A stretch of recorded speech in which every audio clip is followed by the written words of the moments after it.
பேரை மென்ஷன் பண்ணி பேசுனது தவறு தான். அவர் சார்பாக நான் சாரி கேட்டேன்.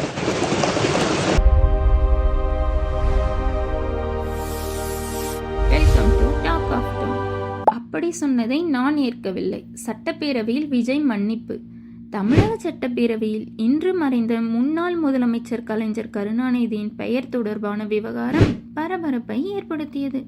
சட்டப்பேரவை விவாதத்தின் போது ஆளும் கட்சியைச் சேர்ந்த சட்டமன்ற உறுப்பினர் ஒருவர் மறைந்த முன்னாள் முதலமைச்சர் கலைஞர் கருணாநிதியின் பெயரை நேரடியாக குறிப்பிட்டு பேசியதாக எதிர்க்கட்சியினர் எதிர்ப்பு தெரிவித்தனர்.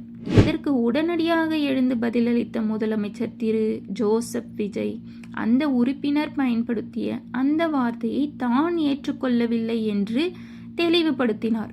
மேலும் அந்த உறுப்பினர் அவ்வாறு பேசியதற்காக அவரது சார்பாக முதலமைச்சர் விஜய் எதிர்க்கட்சியினரிடம் மன்னிப்பு கேட்டார்.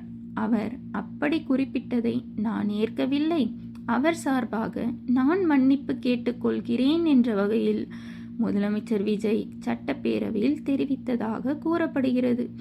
முதலமைச்சராக இருந்தாலும் தனது கட்சியைச் சேர்ந்த சட்டமன்ற உறுப்பினர் கூறிய கருத்தை ஆதரிக்காமல் அதற்கு உடனடியாக மறுப்பு தெரிவித்தது, எதிர்க்கட்சியிடம் மன்னிப்பு கேட்டது அரசியல் நாகரிகத்தின் வெளிப்பாடாக பார்க்கப்பட்டது.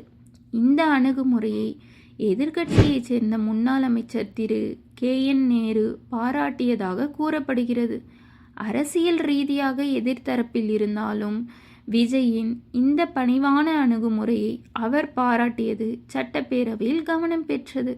இதனால் அரசியல் வேறுபாடுகள் இருந்தாலும் எதிர்க்கட்சி தலைவர்களையும் முன்னாள் முதலமைச்சர்களையும் மதிக்கும் அரசியல் பண்பை வெளிப்படுத்தியிருக்கிறார் விஜய் என்ற விவாதம் தற்பொழுது எழுந்துள்ளது.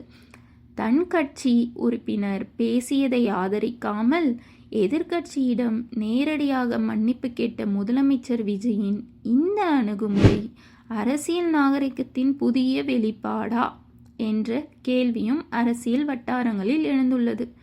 இந்த வீடியோ உங்களுக்கு பிடிச்சிருந்தா லைக் பண்ணுங்கள், கமெண்ட் பண்ணுங்கள், ஷேர் பண்ணுங்கள், சப்ஸ்கிரைப் பண்ணுங்கள்.